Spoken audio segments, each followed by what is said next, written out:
Hello, everyone. Hope you're having a great day today. So, today we're talking about sport consumer behavior. This is chapter 13. Imagine that you've developed a new sporting event. Who will participate in your event? Who might watch it? The success of your new sporting event depends on your ability to attract customers. It is imperative that you learn as much as possible about your customers, who they are, what they want, what they need, what they think, what they feel, what they know, and what they value. Most important, you want to know why they make the choices they do. Studying consumer behavior enables you to do just that. Although no two individuals are the same, people often have the same characteristics in common. A standard practice in marketing is attempting to group or segment people based on common characteristics. In marketing terms, groups that share a number of characteristics are called market segments. Marketers then choose to focus their efforts on one or more of the identified market segments. The selected market segments are referred to as target markets. Product services are designed to meet the needs of the target market. Among various market segmentation approaches, marketers often segment sport consumers based on their psychographics, such as motives, perceptions, beliefs, and attitudes. Consumers build these attributes from their past experiences, which might depend on their cognition, exposure, interest, or opinions. Many athletes and fans are often emotionally and psychologically involved with their sports. Some even define themselves in terms of their sport identity. The following sections describe consumer needs and motivations, their perceptions, attitudes, involvement, identification, and loyalty, and then explore the ways that each can be used to understand the sport consumer. The fulfillment of needs is the essence of a marketing orientation. Everybody has needs. We're born with innate physiological needs, such as need for food, water, air, clothing, and shelter. In order to live, these needs must be fulfilled. We also have acquired needs, such as the need for esteem, affection, or power. These needs are not necessary for life, and they tend to vary from culture to culture and from person to person. They are better described as wants and desires. Motives can be thought of as the reasons people behave the way they do. This driving force exists in response to an unfulfilled need. The key to the success of a sport organization is to identify and satisfy customers' unfulfilled needs better or faster than the competition. Other participatory sporting events, other spectator opportunities, or other entertainment options, such as concerts. Consequently, successful marketers define their target markets by the needs that they are trying to satisfy. Although individual needs and motives vary, researchers have identified some common participation in spectator motives. The following sections examine research involving sport participation motives, followed by research related to spectator motives. Green in 1996 revealed that more than 100 motives for participating in sport have been identified. Fortunately, the reasons that people give to explain their participation can be grouped into three key motives. Number one, achievement motivation. Number two, social motivation. And number three, mastery motivation. The need to compete, win, and be the best are examples of achievement motivations.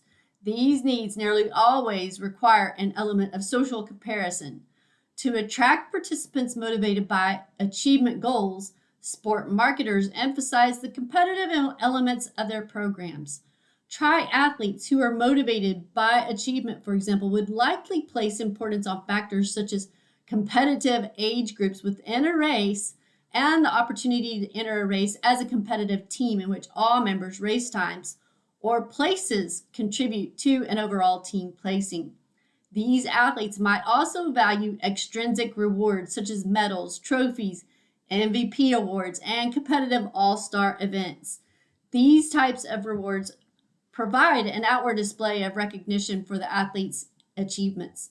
The third key motivational category for participation in sport is mastery motivation.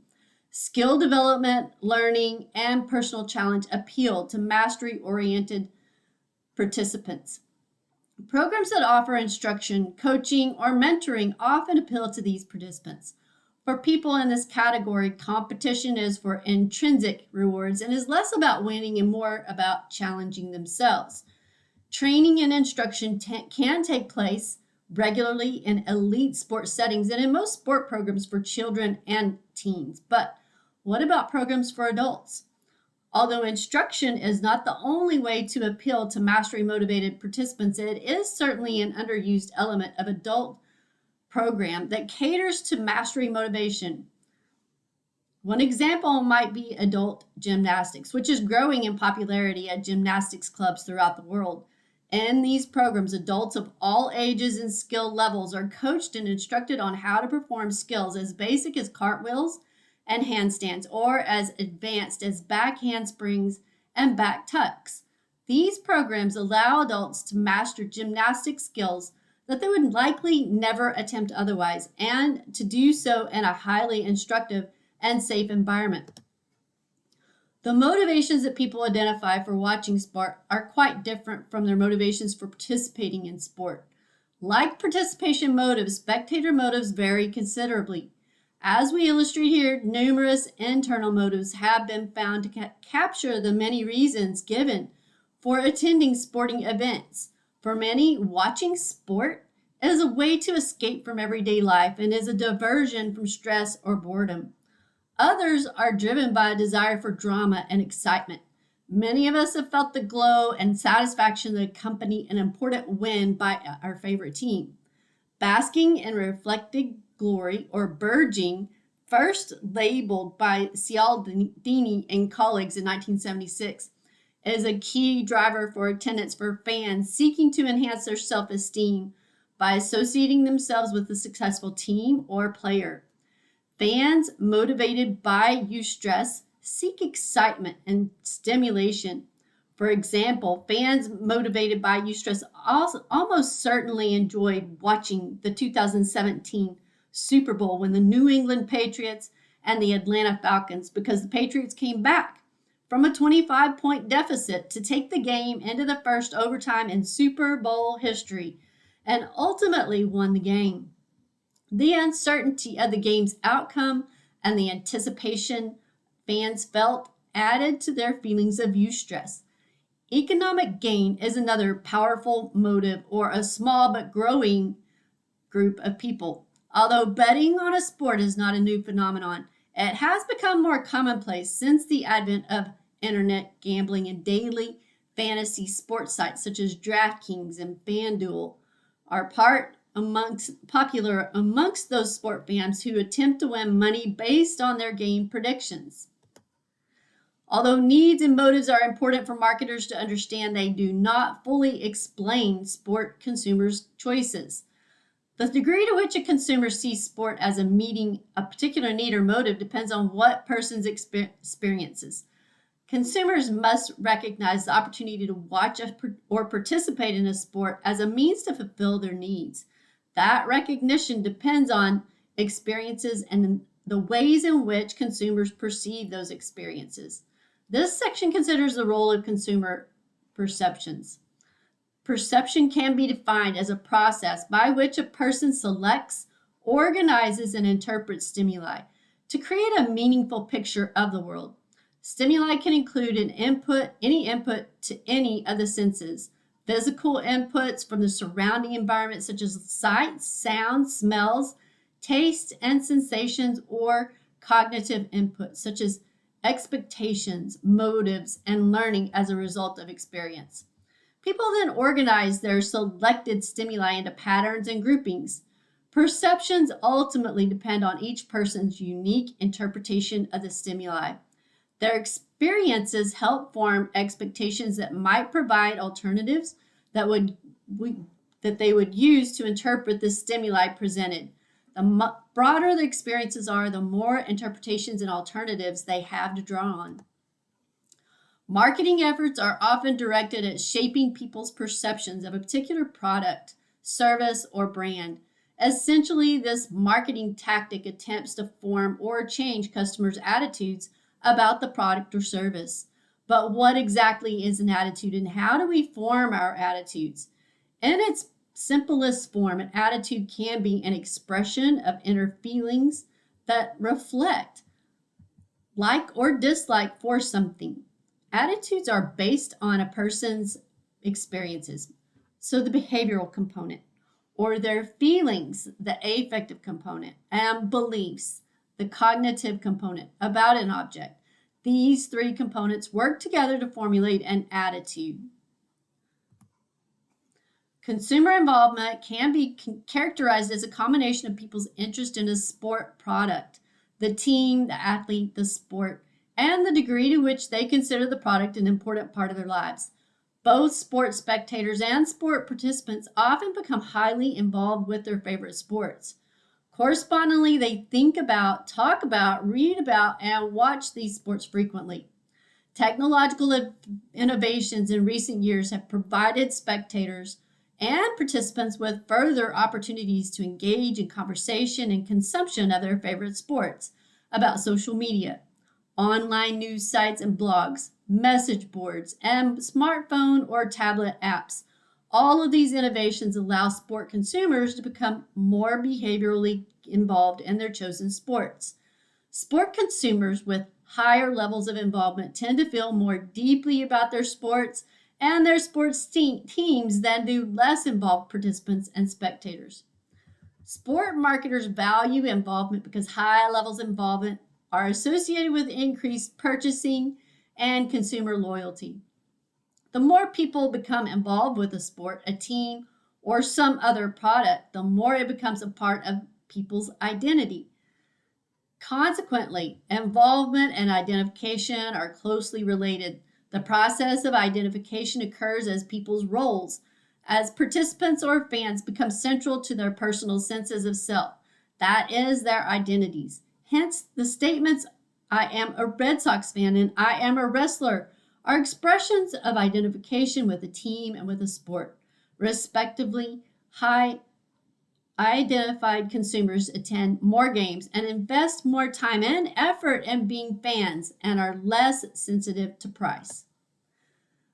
The closest people to us, by groups with whom we choose to associate, and by the broader society in which we live, make up our group influences. Take a moment to think about the intramural sports team options available at your college or university. The types of sports offered are typically those sports valued by your national culture. Consequently, American college and university students might choose to play flag football. English students might choose to play cricket, and Chinese students might choose to play table tennis. Cultural influence can often be seen at a regional level as well. Clearly, different people influence each of us, and we value the opinions of different groups. Thus, each of us has our own reference groups. These people and groups influence our values, norms, perceptions, attitudes, and behaviors by providing us with a valued point of comparison. Reference groups can be direct or indirect. Direct reference groups require face-to-face interaction. Family and friends serve as reference groups throughout the lifespan. Think about your own sport participation. Who first encouraged you to play a sport? Parents, siblings, or teachers usually introduce the children to a sport. Later, peers play a more powerful role in participation choices. Similarly, you probably shared your first moments as a fan of your favorite team with friends or family members. Furthermore, friends and family usually reinforce your choices. For example, if you are a fan of tennis, you might watch Wimbledon with your family on television every July. You might attend local high school or college tournaments with friends. You might belong to a local tennis club where you play against others of a similar skill level. Or your friends might give you a biography about one of your favorite players for your birthday. Each of these actions subtly reinforces your attitudes and behaviors regarding tennis. Although friends and family can be powerful influences on a person's sport choices and purchases, they are not alone in their influence. Nearly everyone is part of a larger group of some kind. Some of these groups are formal membership, such as a sport team, special interest club, a service group, but most do not. High school freshmen, college students majoring in history, residents of a particular neighborhood. The point is that each group shares something, and its values serve as a point of evaluation for a person's attitudes and behaviors. Culture is perhaps the largest of the direct reference groups. Each of us is embedded in a natural and ethnic culture. You could think of culture as the personality of society. It colors our values, expectations, attitudes, and opinions. It affects our view of the place of sport in society, the sports that we value, and the products and services that we seek. Its effects are subtle but powerful. Culture profoundly influences our view of what is normal, or at least what is expected, and affects the sports we choose and the way we choose to become involved with sports. Even with the same sport, such as soccer, the culture is different depending on where the game is played. For instance, in this chapter's international sidebar, you can read more about consumer behavior affiliated with Premier League football soccer. Social class can sometimes place invisible boundaries on our choices by delineating appropriate and inappropriate behavior. We tend to associate certain sports with members of a particular social class. It often serves as a global referent. That is, it affects a person's choices and behaviors across a variety of settings when choosing whether to participate in a particular sport. But not all reference groups have global influence. Indirect reference groups do not require direct contact, but they can be highly influential. They might consist of people such as athletes, coaches, musicians, actors, or politicians. Alternately, they might be groups or subcultures. In either case, the result of direct face-to-face contact. In either case, the influence of the individual or group is not the result of direct face-to-face contact. Instead, the influence derives from aspirational reference groups a person aspires to be a member of. Gatorade's legendary advertising campaign featuring Michael Jordan, Be Like Mike, as perhaps the most unabashed use of an aspirational reference group to sell a product, but numerous, albeit subtler, examples of advertisements use athletes as aspirational reference. For example, companies such as Under Armour, Subway, Omega, and Speedo all use images of Olympic swimming champion Michael Phelps in their ads to help sell their products to swimming fans and sports fans who admire Phelps or who aspire to be like him. Subcultures operate in much the same way as aspirational reference groups do. Socialization is a process that often goes unnoticed. Think of your own sport experiences. How did you develop your fan behaviors? Do you remember someone telling you when to cheer or how to show your displeasure when you disagree with an official's call? Or teaching you the words to your favorite team's cheer? Chances are that your earlier experiences and reinforcement or lack of reinforcement by important reference groups shaped your current behavior. Each of these processes, modeling, prompting, and reinforcing, also occur through indirect reference groups. Spectators seen on television broadcasts and in movies often influence our attitudes and consumption behaviors. In our current global era, people may not even need to attend live events to be aware of the appropriate behaviors or rituals of specific sports. As we learned in Chapter 12, the mass media, sport programming on terrestrial, cable, and satellite television, and new media, streaming videos on sport websites, provide extended and comprehensive broadcasts of global sports and their environments. Advertisements, broadcasts, websites, and other types of indirect reference groups can prompt behavior or reinforce our perceptions of appropriate ways to enjoy a game or sport. Over time, we are socialized into a way of consuming sport that is shaped by our direct and indirect reference groups. Sport marketers are also interested in ways to socialize customers into particular consumption patterns. In practice, isolating influences of internal or external forces is difficult. Rarely does a single force influence a sport consumption decision. Rather, a person's relationship to a reference group or membership and a particular subculture forms and interprets internal perceptions, attitudes, and experiences. Further, different contexts and situations result in different decisions. A situation is a set of factors outside individual consumers and removed from the product that they buy or its advertisement that they encounter. To develop marketing strategies that enhance the purchase of their products, marketers need to know how purchase situations influence consumers. We can identify 5 categories of situational influence. First, physical surroundings. They include geographic location, decor, sound, smells, lighting, weather, and crowding. For example, weather would obviously influence the decision to run laps on an outdoor track. Retail organizations pay particular attention to the physical characteristics of their stores. For example, one Adidas pop-up store was built like a large-scale replica of the brand's bright blue shoebox, complete with a sizing label and oversized laces hanging out from underneath the lid. Second, social surroundings refer to the effects of the physical presence of others. For example, if you want to spend your Saturday afternoon playing handball, but the majority of your friends in the group prefer to play dodgeball, you will probably comply with the group and find yourself competing in a rousing game of dodgeball. Third, task requirements speak to the context of the purchase, that is, the intent or requirement of the purchase. Consider the purchase of a running jacket. If you are buying one for yourself, you might be more concerned with performance functions than with price. For example, you might want a jacket that has a zippered pocket where you can store small items like your keys or a packet of energy gel.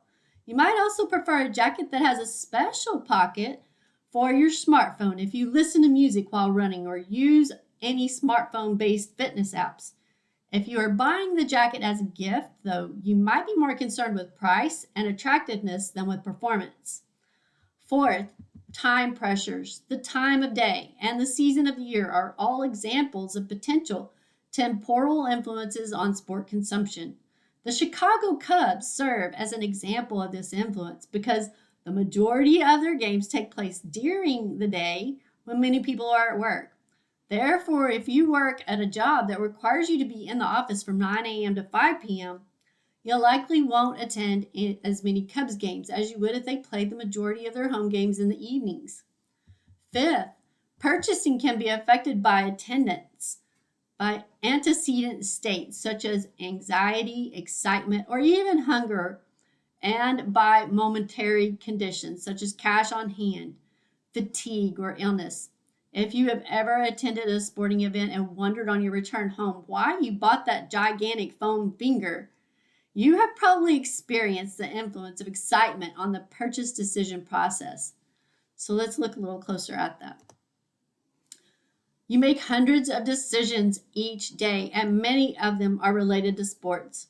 You decide whether to participate in one or more sports, which sports you want to try, whether you will watch sports, which sports you'll watch, which teams or players you will watch or cheer for, whether you will buy season or single game tickets, and whether you will wear your team jersey.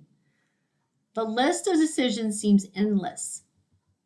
Some decisions are made more easily, whereas others require greater thought. In any case, the decision-making process has a common progression. It begins with the recognition of a need or problem that spurs you to gather information about potential solutions. You then evaluate alternatives, and the best alternative leads to participation, usage, or purchase. The purchase experience is followed by a period of post-purchase evaluation that will influence your future purchase decisions. Notice that decision-making does not happen in a void. Rather, each of these factors already discussed early in this chapter influences the process. Each of us arrives at a decision in a slightly different way.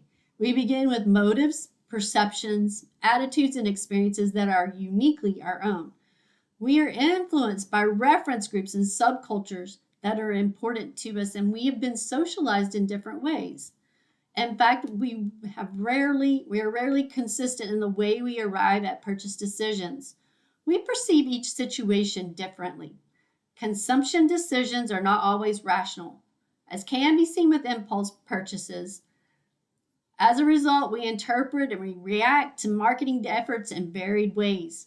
Despite these differences, the steps in the decision process are remarkably consistent from consumer to consumer.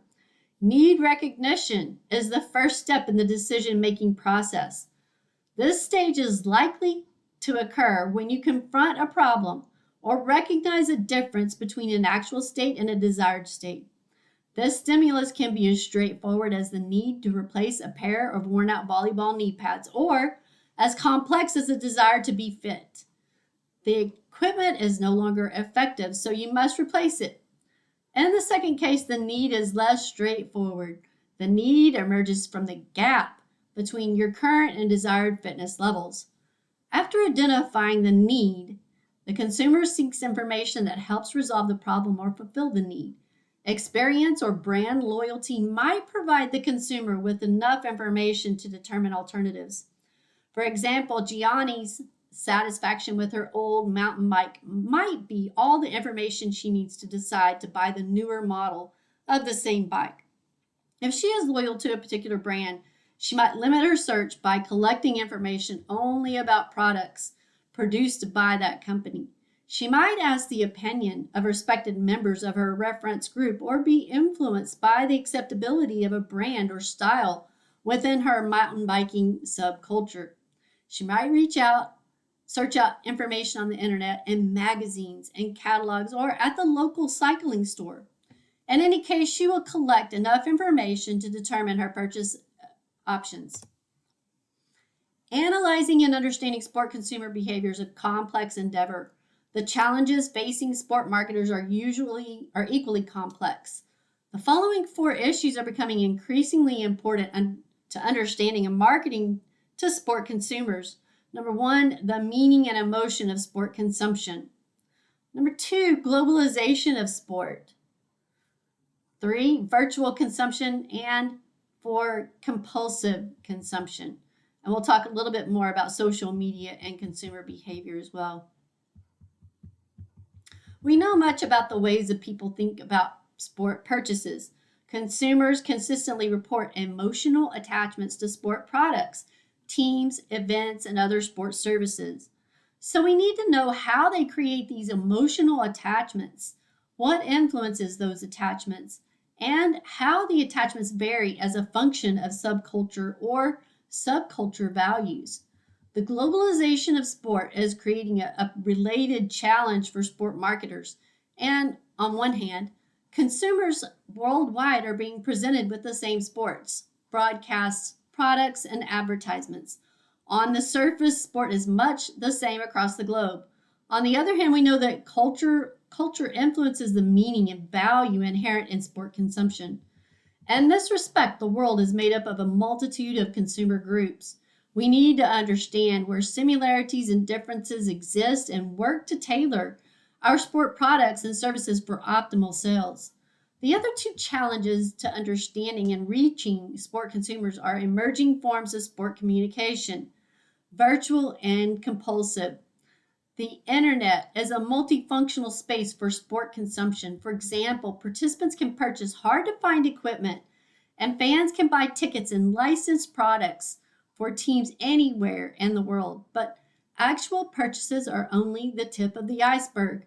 Fans can find communities of other fans online by joining official and unofficial fan groups on Facebook, or by posting about their favorite team on Twitter and conversing with other fans in a virtual space. They can participate in online fantasy leagues. They can post photographs or short videos from sporting events on apps such as Instagram or Snapchat. They can share their own thoughts and feelings about different sports or events on social media, blogs, and in comment sections of news websites. Participants can receive or share information about their sport, team, players, and coaches instantly. The list is endless. Wireless technology has made it even easier for fans to stay involved with their teams. Scores and other statistics are routinely delivered to mobile phones.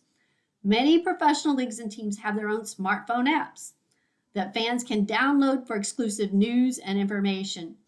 Digital photos and videos can be sent by mobile phone. One college football coach even complained that fans were able to see footage of a player getting hurt and practice before he could inform the player's parents. Here are just a few review questions. You might check these over. I have a feeling they could be on the test. So what are the key motives for sport participation? Be able to explain them and provide an example of each. And then you and a friend of the opposite gender attend a men's gymnastics meet at your university. Why might the two of you have different perceptions of the competition? And what are potential group influences on a person's decision to attend a sporting event? Make sure you give an example on the way that each would influence the decision. There's probably more questions on the test as well. The study of consumer behavior in sport helps you understand your customers. A better understanding of your customers can help you develop products and services that meet their needs and design marketing strategies to attract new customers while also retaining existing customers. This chapter explores the individual, group, and situational factors that influence sport consumption. Individual factors include motives, perceptions, attitudes, involvement, and identification. Reference groups, socialization processes, and subcultures are the primary factors that affect decisions to attend sporting events, participating in sporting activities, and buying sport products and services. It is rare for a single force to influence sport consumption decisions. More often, influences work to exert influence at each stage of the decision process surrounding a purchase. The recognition of a need or problem is the first step in the process. After identifying a need, the consumer seeks information about potential products and services that can fill that need or solve the problem. The consumer then develops a set of possible purchase options and evaluates each before making the purchase. Finally, consumers evaluate their purchases. They often evaluate their purchases in reference to pre-purchase expectations. If performance meets or exceeds their expectations, then customers are satisfied. Customers tend to reassure themselves that they made the right decision. This action is an attempt to reduce cognitive dissonance. Sport marketers can help customers feel good about their purchases by providing information after the purchase that highlights the benefits and attributes of the product or highlights the use of the product by valued members of the customer's reference groups. As a sport marketer, you have the job of enticing customers to buy your products, attend your games, compete in your events, and use your services. The consumer decision-making process identifies the steps leading to purchase. You can use your knowledge of the situational, group, and individual factors that can influence each step in the decision-making process to design products, services, and marketing campaigns that meet the needs of your customers. Furthermore, you can rely on ethical guidelines and your critical thinking skills to assist you in making marketing decisions and performing actions related to sport consumer behavior. I thank you for joining me today. I look forward to talking with you again. Have a great day.